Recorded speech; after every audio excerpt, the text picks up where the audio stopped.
Bonjour tout le monde, j'espère que vous allez bien. Je reviens vers vous aujourd'hui pour plusieurs petites choses. Je vais faire une vidéo très courte, j'ai pas envie encore une fois de faire... Bon, la dernière fois j'ai dit ça, mais c'était une vidéo de près de 20 minutes. Je reviens avec quelques nouvelles. J'ai noté deux, trois choses qui pour moi sont très importantes pour les personnes atteintes du SOPK, comme moi d'ailleurs. Et derrière ici, alors de quoi est-ce que je vous parle en premier? Bon, je vais vous parler de ça. L'autre vidéo, je vous avais dit que j'allais faire des recherches par rapport au curcuma et tout ça. Et j'ai vu qu'il y avait d'autres choses en fait, tout simplement. Là, c'est écrit que nous avons alors je sais pas du tout comment on le lit, le phytoestrogène, qui sont des oestrogènes présentes dans les végétaux, qui permettent de lutter naturellement contre l'excès des hormones et augmentent les fréquences d'ovulation. Ça, là, c'est très intéressant. Quand j'ai lu ça, je me suis dit, oula, faut absolument que j'y fonce. Qu'est-ce que c'est?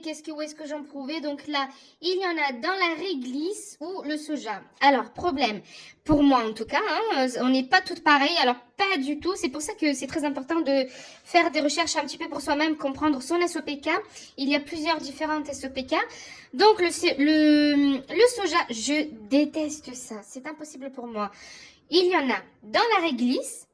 C'est très bien. Je me suis dit, bon, je vais prendre des petites tisanes à la réglisse ou de la réglisse à manger comme ça. C'est pas quelque chose que j'adore, mais c'est pas quelque chose que je déteste non plus. Mais attention, j'ai lu du coup par la suite, attention, la réglisse fait monter la tension artérielle. Et du coup, je ne peux pas en prendre parce que moi, je fais de la tension artérielle. Et je fais de la tension, si je prends de la réglisse aussi, je risque l'enfer. Non, non merci. Donc ça, malheureusement pour moi, ce n'est pas top. Mais pour les autres personnes, je pense que c'est pas mal. Ensuite, le gâtillier, c'est une plante qui a des effets positifs, sur les cycles menstruels. Ça régule le taux des hormones et stimule l'ovulation encore une fois. Donc j'ai vu ça, je me suis dit pourquoi pas. Voilà, c'est très intéressant. J'ai fait des recherches, c'est des petites plantes franchement accessibles. Ce n'est pas hors de prix ou quoi que ce soit parce que oui, il faut le dire, il y a des choses hors de prix. Ça c'est pas mal. Je me suis dit peut-être pas ce mois-ci parce que bon là il y a la fin du mois et tout ça. Peut-être le mois prochain, à voir, je ne sais pas. Et ensuite, je vous avais dit que je voulais voir par rapport au curcuma, avoir un petit peu plus de recherche sur le curcuma. Donc le curcuma, grâce à son pouvoir anti-inflammatoire, comme je vous l'avais dit la dernière fois, il réduirait efficacement le volume et le nombre de follicules ovariens. Et donc ça, c'est top parce que moi, mon OCPK à moi, comme je vous l'avais dit la dernière fois ou pas, je sais pas, c'est que j'ai énormément de follicules qui n'arrivent pas à maturation, donc forcément c'est une inflammation et tout ça. Donc moi, je vous l'ai dit, j'ai commencé à prendre du curcuma anti-inflammatoire. Oh là là, j'ai commandé celui-ci, comme je vous avais dit, bon la dernière fois je vous ai montré les petits que j'ai pris en grande surface et là j'ai commandé ceux-là sur internet. Ils ont l'air meilleurs parce qu'il y a du curcuma, un peu de piment noir et du gingembre. Donc c'est top. Là j'ai commencé à le prendre il y a un jour, une capsule par jour entre les repas, voilà, à voir. Mais du coup la meilleure chose qu'ils nous conseillent sur ce forum, enfin c'est pas un forum, c'est je sais plus, bref, sur internet tout simplement, le meilleur conseil qu'ils nous donnent pour les personnes qui sont atteintes de SEPK, c'est d'aller consulter un néropathie parce que pour avoir des conseils personnalisés, parce que encore une fois tous les SOPK ne sont pas pareils. Donc ça c'est très important. Je vous l'ai dit, moi j'ai commencé à prendre du coup le gingembre, le curcuma en gélule. Et donc, oh là là, je sais pas si on va voir comme il faut. Oui, yes, on le voit. Alors, ici, c'était J6 après mes règles au début, donc voilà. Donc là, les hormones, ils étaient encore un petit peu hautes. Donc après J7, J12, bon, il y avait plus grande chose. Et hier, J17, ça a commencé à augmenter. Ah, ça fait des années, encore une fois, je vous le dis, ça fait 5 ans, les filles. Et sans médicaments, je n'avais absolument pas ce résultat-là. Là, c'est avec des machins naturels et je trouve ça topissime. Parce que ici, Je l'avais noté en fait, regardez, je me sentais bizarre. Je vous l'ai dit en fait, je vous l'avais dit que j'allais faire des tests quand j'allais me sentir bizarre, deux, trois symptômes. Vous voyez, là, j'en ai pas fait tous les jours. Hein.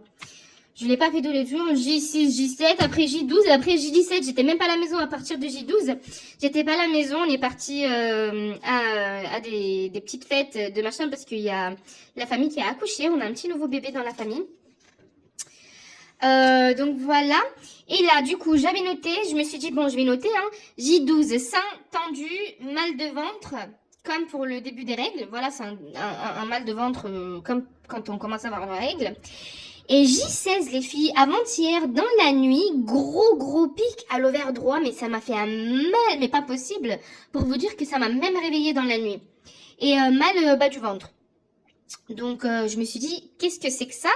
J'ai eu très mal, donc c'était J16 dans la nuit, hein, ce qui fait que le lendemain, J17, je me suis dit, bon, je vais faire un test d'ovulation. Là, les tests, c'est à peu près vers 18h que je les fais parce que bon, faut pas le faire les matins, les tests d'ovulation, vous le savez probablement. Est-ce que je peux allumer le flash? Yes, en filmant. Donc là, vous voyez très bien. Là, bon, c'était le début, hein. Donc J6. Après, ça a commencé, vous voyez, là, J12, il y avait absolument rien, j'avais les seins tendus et tout ça et tout. Mais là, je trouve que ça a bien foncé d'un coup, hein, quand même. Il y a une bonne différence. Est-ce que je me suis dit, est-ce que J15, en fait, est-ce que J14, J15, j'ai pas ovulé, naturellement, ça serait, pour moi, ça serait un miracle, les filles. 5 ans sans médicaments chimiques, en fait, hein. Sans médicaments, mais avec des machins naturels, ça serait le paradis pour moi, ça serait un miracle. Vraiment, je vous l'assure, J17. Et je me suis dit, est-ce que j'ai pas ovulé entre J14, 15, 16, vu que 16 j'ai eu le gros pic, et J17, bon là je dois très foncer. Donc là aujourd'hui je suis à J18, et à là J18 j'ai noté j'ai plus aucun symptôme, j'ai plus les seins tendus, j'ai plus de mal de ventre, j'ai pas mal au bas du ventre, là il est tôt, hein, il est 11h du matin. Mais pour le moment, parce qu'avant les autres jours j'avais très mal du bon matin quoi, même pendant les rapports, mon chéri, quand il papotait les seins, je disais doucement, Molo, j'ai mal. Donc voilà, voilà, pour vous dire, là, j'ai plus aucun symptôme, plus de symptômes, j'ai 18. Mais à 18h, je vais quand même refaire un test d'ovulation pour voir, hein, si ça fonce plus ou si ça redevient clair. Si ça redevient clair, c'est que j'ai forcément ovulé entre-temps. Ça serait un miracle, les filles. Rien que d'avoir mes règles pour en 30 jours ou les 35 maximum. Parce que comme je vous l'ai dit, là, les 2 dernières fois, j'avais eu mes règles avec les gélules de curcuma. La première fois, 2 mois après. La deuxième fois, même pas 2 mois. Et là, si ça se régule en 1 mois, ça serait le paradis, bon Dieu, mon Dieu. Ça serait vraiment un miracle de Dieu. Ça serait vraiment un miracle. Parce que là, pendant 5 ans, je n'ai pas ovulé, je n'ai pas eu mes règles naturellement. Je vous le rappelle, les filles, comme quoi les plantes, c'est un truc de malade. Dieu nous a laissé les médicaments naturels et nous, on est là. Et voilà. En tout cas, je vous dis à bientôt. Ce soir, je fais un autre test d'ovulation pour voir si ça sera plus foncé ou moins clair. Et je vous mettrai la photo juste après la vidéo. Et on se revoit dans quelques jours pour refaire un récap, pour voir si j'ai d'autres nouveautés que je trouve sur internet. Voilà, on se tient au courant. Si vous avez d'autres conseils de votre côté, n'hésitez pas. Et on se tient au courant, les filles. Voilà, bisous.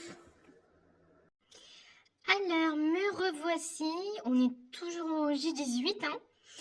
Hein. J'ai fait un test d'ovulation, du coup, vers les 18h. Hein. Là, il est bientôt, je ne sais quelle heure. Oui, il est bientôt 19h, bref. Et là, on peut clairement voir qu'il n'y a plus rien. Donc, le pic, donc là, le test que j'ai fait à J17, il était pas mal. Mais je pense que j'ai dû ovuler entre J12 et J16. Parce que le gros pic à l'ovaire droit, je l'ai eu dans la nuit de J16. Mais voilà, en tout cas là, c'est encore un petit peu bien foncé. Et là, ça a bien rechuté. Ça a bien rechuté. Voilà, donc je pense que j'ai bien, j'espère en tout cas que je voulais. Si c'est le cas, on a fait des câlins avec monsieur vendredi. Si je voulais samedi, dimanche, normalement ça devrait aller. Normalement ça devrait aller. Mais je vous tiendrai au courant dans quelques jours pour voir. Bon, dans quelques jours, je referai des tests pour voir. Parce que bon, vu qu'on n'est pas régulière, nous les SOPK, on sait jamais. Peut-être que ça monte, ça rechute, ça monte, ça rechute, ça monte. Je sais pas. Je vais voir ça. Je reviens dans quelques jours vers vous, les filles. En tout cas, j'en ferai d'autres. D'autres tests pour vous dire. Et oui, là, il est pas encore tout sec. Hein, c'est pour ça qu'il est un petit peu rouge. Mais sinon, après, ça devient blanc comme ça. Voilà, je vous tiendrai au courant. Et on verra tout ça. En tout cas, je vous dirai, je vais refaire des tests. J'espère en tout cas que j'ai ovulé. Ça serait vraiment un miracle, comme je vous l'ai dit tout à l'heure. Voilà. Donc, je vous dis à bientôt et bisous bisous.